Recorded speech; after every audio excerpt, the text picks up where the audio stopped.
It used to be that items such as drugs and weapons were sold on the black market. Now criminals are out there selling people's identities. Identity theft is when something that's so personal to you is basically stolen from you and being used by a complete stranger for whatever devices they want to use it for. The need to secure that home environment from a digital perspective is increasing. It's extremely important to research individuals or companies that you're going to have work on your computer because it is such a personal asset. It has so many personal attributes that you hold so dear encapsulated in that computer.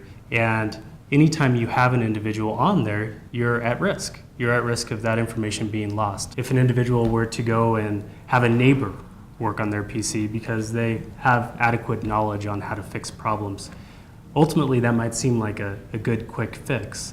But at the end of the day, they have an individual that it's not their profession and they're not necessarily 100% up to speed on the latest and greatest out there to make sure that a PC is taken care of properly. We get asked the question of what do I do with my old computer quite often. How do I discard my old computer? So if a computer is deemed to be out of date and is not going to serve your purpose any longer, the best thing to do is to back up all of the data, make sure that that's captured, because that's the most critical part of any computer is the information on it. Then from there, it's hiring a trusted source to clean that information off of the computer. And it's not just a matter of erasing files, because those files can be recovered. So actually doing a full cleanup of that computer and all the information off of it. Then from there are sites online to recycle the computer. We're now in the green era where we want to make sure that we recycle as much as we can. And PCs are a prime candidate for that because a lot of the hardware can be reused. You look at in the industry and there's a couple of things that are being done right now that in my mind are a little bit scary.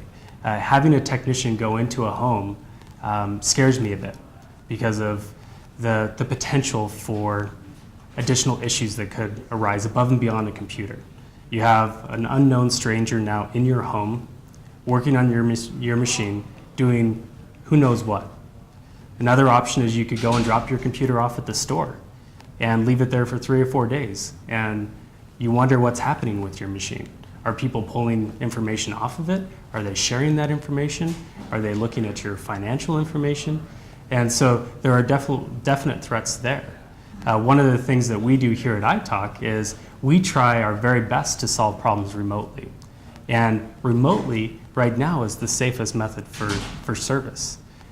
The full remote connection is encrypted, so no one can watch from the outside what's happening during that service. Every session is recorded, so if there's ever any questions on what happened during the service, an end user could pull up the recording and watch it just like a movie, and they could see exactly what was done. And ultimately, the end user has the control over the computer. There's a 1-second delay from what our technicians can do versus what the end user can do. And so if they ever wanted to end the session, they could end it immediately. Is identity theft going to get better or worse in the near future? It's going to be worse. We're going to see more and more people getting their identity stolen. And the reason why is the home is becoming more connected. The devices inside of the home, whether it's your connected TV or your smartphone or your computer, they want to connect to the internet and also to one another. And this allows the digital intruders to come in and have access just not to your PC, but to all of your other devices. So all of your information that's housed on all of these devices will be exposed if it's not properly secured up.